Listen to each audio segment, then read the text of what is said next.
ക്രിസ്ത്യാനികൾ ഹിന്ദുക്കളെ പാപികളെ എന്ന് വിളിക്കുന്നു എന്ന് ടീച്ചർക്കൊരു പരാതിയുണ്ട് എന്നെനിക്കറിയാം. കണ്ണു തുറന്നപ്പോൾ ആഫ്രിക്കക്കാരൻ്റെ കയ്യിൽ ബൈബിളും അവൻ്റെ കയ്യിലിരുന്ന സ്ഥലം സായിപ്പിൻ്റെ കയ്യിലും എത്തി എന്നാണ് ടീച്ചറുടെ കഥ. ഇതര മതഗ്രന്ഥങ്ങളിൽ നിന്നും വ്യത്യസ്തമായി എന്തുകൊണ്ട് ലോകം ബൈബിളിനെ വല്ലാതെ ഭയപ്പെടുന്നു? എന്തുകൊണ്ട് ബൈബിൾ നശിപ്പിക്കാൻ ലോകം ശ്രമിക്കുന്നു? ക്രിസ്തു രാജ്യങ്ങൾ എന്ന നാമം പേറുന്ന അനേകം രാജ്യങ്ങളിൽ യാതൊരു തടസ്സവും കൂടാതെ വീടുതോറും കയറിയിറങ്ങി ഹിന്ദു മത പ്രചരണം നടത്തുന്നതിന് എത്ര ഉദാഹരണങ്ങൾ വേണമെങ്കിലും തരാൻ. 1000-ലധികം ഹൈന്ദവ ക്ഷേത്രങ്ങൾ അമേരിക്കയിൽ തന്നെയുണ്ട്. ക്രിസ്തുമാർഗം ഒരു പാശ്ചാത്യ മതമല്ല, തികച്ചും പൗരസ്ത്യമാണ്. ഒരു ക്രിസ്തീയ ഭവനത്തിൽ ജനിച്ചതുകൊണ്ട് ആരും ഒരു ക്രിസ്ത്യാനിയാകുന്നില്ല. അതുകൊണ്ടാണ് ആരോടും ഞങ്ങൾ പങ്കുവെക്കുന്ന അതേ സുവിശേഷം ഞങ്ങളുടെ കുടുംബത്തിൽ പിറന്ന ഞങ്ങളുടെ കുഞ്ഞുങ്ങളോടും ഞങ്ങൾ പറയുന്നു.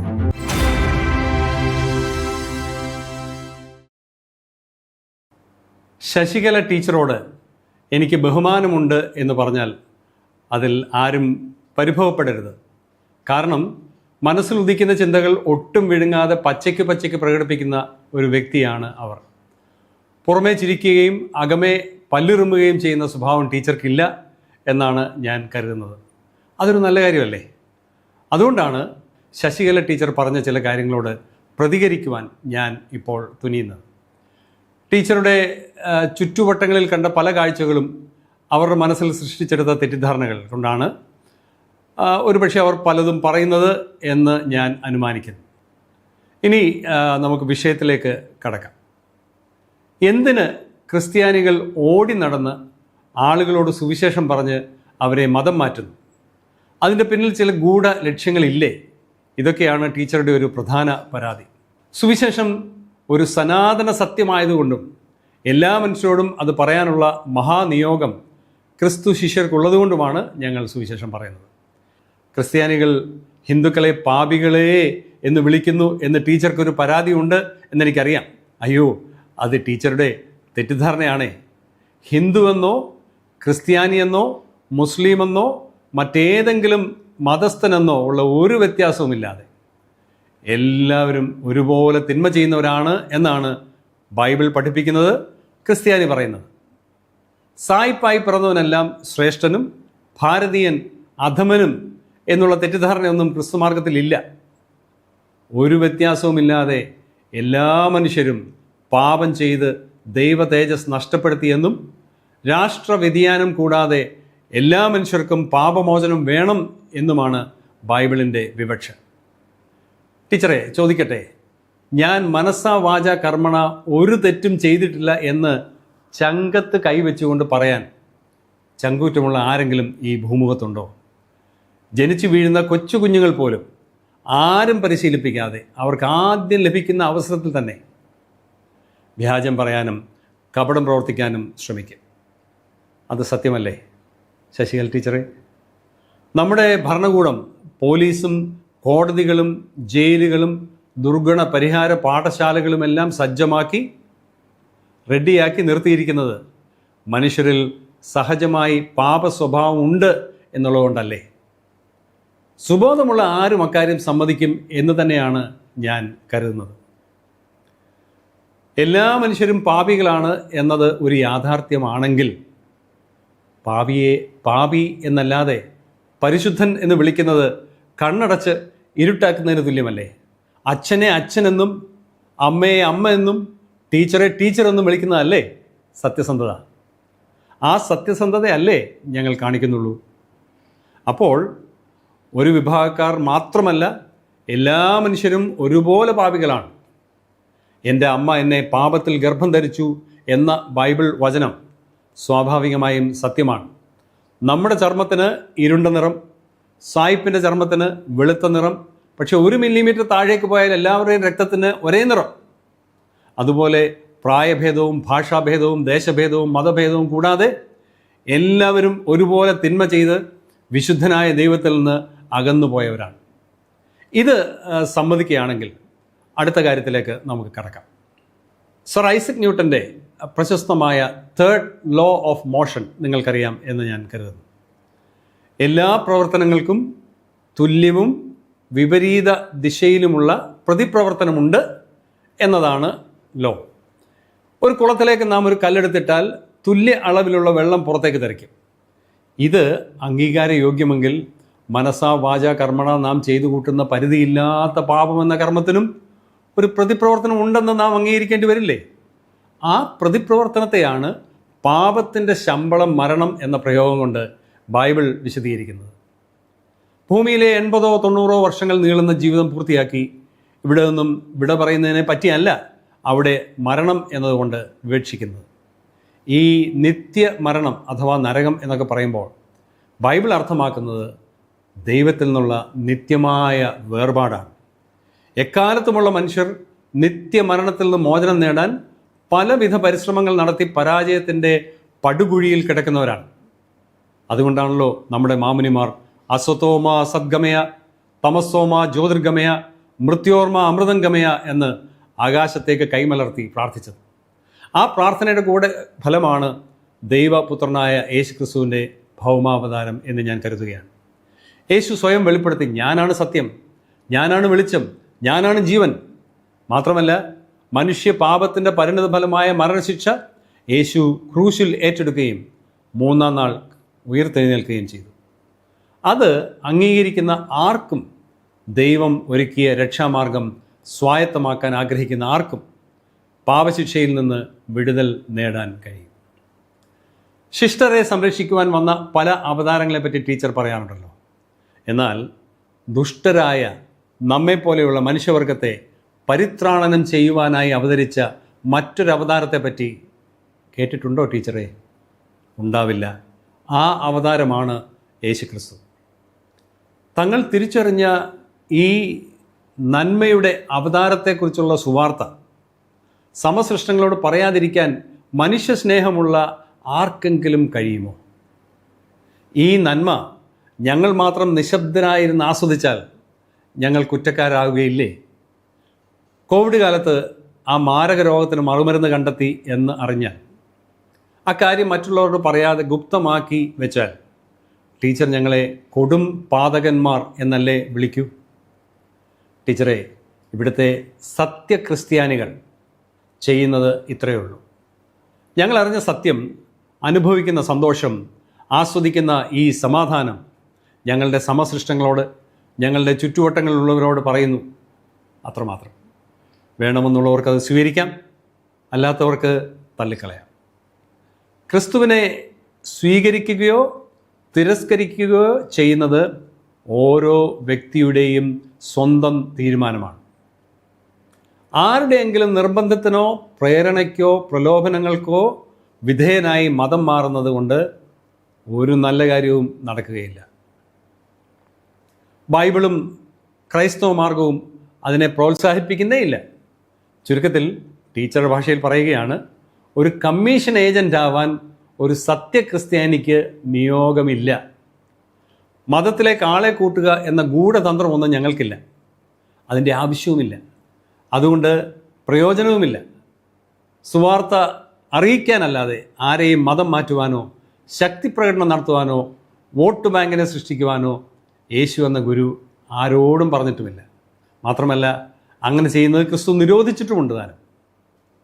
റോമൻ ഗവർണറായ പീലാത്തോസിൻ്റെ മുൻപിൽ യേശു അസന്നിഗ്ധമായി നടത്തിയ ഒരു പ്രസ്താവനയുണ്ട്, എൻ്റെ രാജ്യം ഐഹികമല്ല എന്ന്. നിങ്ങൾ ഏതെങ്കിലും ദേശത്ത് സുവിശേഷം പറയുമ്പോൾ അവർ അത് തിരസ്കരിച്ചാൽ കാലിലെ പൊടി തട്ടിക്കളഞ്ഞിട്ട് നിങ്ങൾ അവിടെ നിന്നും പൊയ്ക്കൊള്ളൂ എന്നാണ് ക്രിസ്തു തൻ്റെ അനുയായികളോട് പറഞ്ഞത്. അല്ലാതെ തന്ത്രങ്ങളിലൂടെ അവരെ മതം മാറ്റുവാനല്ല. മതപരിവർത്തനം കൊണ്ട് ആത്യന്തികമായ ഒരു പ്രയോജനവുമില്ല. മനസ്സിനാണ് പരിവർത്തനം വേണ്ടത്, തിന്മയിൽ നിന്ന് നന്മയിലേക്കുള്ള പരിവർത്തനം. ആ പരിവർത്തനമാണ് ക്രിസ്തു വിഭാവനം ചെയ്തത്. ഇങ്ങനെയൊക്കെ പറയുമ്പോഴും കള്ളനാണയങ്ങൾ ഇന്ന് ക്രൈസ്തവ സമൂഹത്തിലുണ്ട് എന്നും ഞാൻ സമ്മതിക്കുന്നു. ആരെങ്കിലും ചൂണ്ടയിട്ട് മനുഷ്യരെ പിടിക്കുന്നുണ്ടെങ്കിൽ അത് അപലപനീയമാണ്. ആരെങ്കിലും നിക്ഷിപ്ത താല്പര്യങ്ങളോടെ പ്രവർത്തിച്ചാൽ ഞങ്ങളും അവരെ തീർച്ചയായും തള്ളിക്കളയും.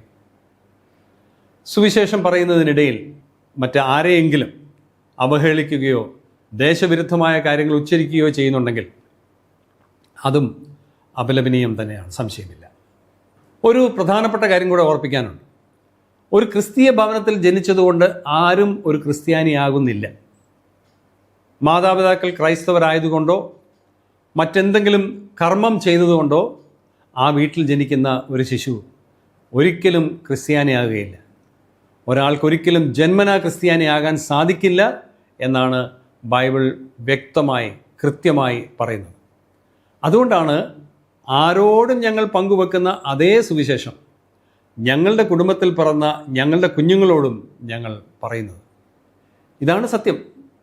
സമസ്ത ലോകത്തിലുമുള്ള സമസ്ത ജനതയ്ക്കും പാപത്തിൻ്റെ വേദനമായ നിത്യമരണത്തിൽ നിന്ന് മോചനം നേടുവാൻ ഒരേയൊരു മാർഗമേ ഉള്ളൂ.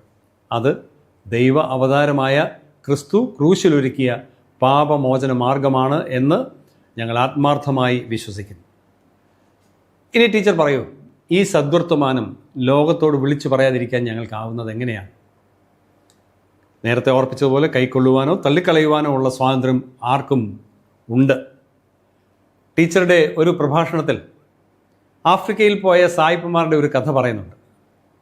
സായിപ്പന്മാർ അവിടെ ചെന്നപ്പോൾ അവരുടെ കയ്യിൽ ബൈബിളും ആഫ്രിക്കക്കാരുടെ കയ്യിൽ സ്ഥലവും ഉണ്ടായിരുന്നു അത്രേ.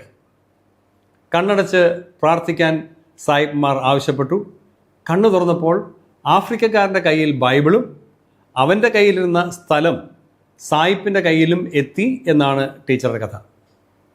നാളും പേരും പറയാതുള്ള ഇത്തരം ആരോപണങ്ങൾക്ക് അല്പം പോലും ഗൗരവം കൊടുക്കേണ്ട ആവശ്യമില്ല. എങ്കിലും ഞാൻ വീണ്ടും പറയട്ടെ, കപട നാണയങ്ങൾ ഏത് സംഘത്തിലും കാണും ടീച്ചറെ. ഓസ്ട്രേലിയയിലെ സമ്പൽ സമൃദ്ധി പൂർണ്ണമായും അവഗണിച്ച് ഒറീസയിലെ ബാരിപ്പാടയിലെത്തി പരിമിതികൾ സ്വയം വരിച്ച് അവിടുത്തെ കുഷ്ഠരോഗികളെ ദേവദൂതന്മാരെ പോലെ പരിചരിച്ച് ഒടുവിൽ ജീവൻ പോലും ബലി കഴിക്കേണ്ടി വന്ന ഗ്രഹാം സ്റ്റെയിൻസ് ഒരു ഒറ്റപ്പെട്ട വ്യക്തിയല്ല, ഒറ്റപ്പെട്ട സംഭവമല്ല എന്ന് ടീച്ചർക്ക് തീർച്ചയായും അറിയാം. ശശികല ടീച്ചർ ഉൾപ്പെടെ ആരും നശിച്ചു പോകാതെ നിത്യജീവൻ പ്രാപിക്കണമെന്ന് ആഗ്രഹിച്ച ദൈവവും മനുഷ്യൻ്റേതൊന്നും പിടിച്ചു പറിക്കുകയായിരുന്നില്ല.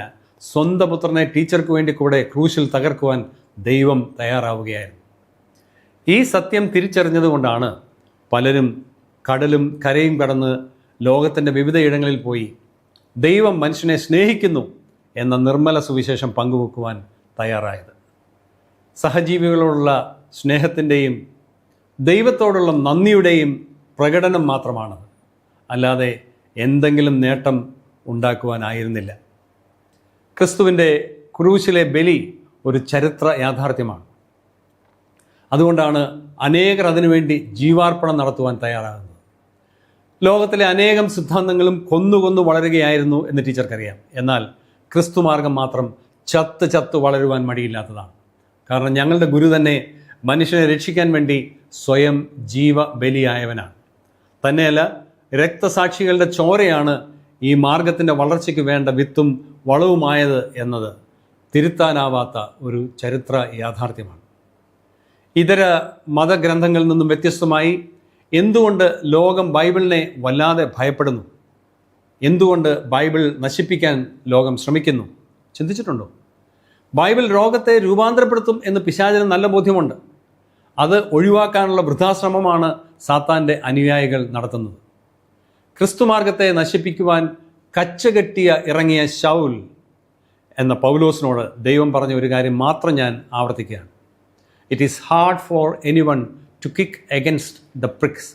മുള്ളിനെ തൊഴിച്ചകറ്റാൻ ശ്രമിക്കുന്നത് അത്ര സുഖകരമല്ല എന്ന് ചുരുക്കം.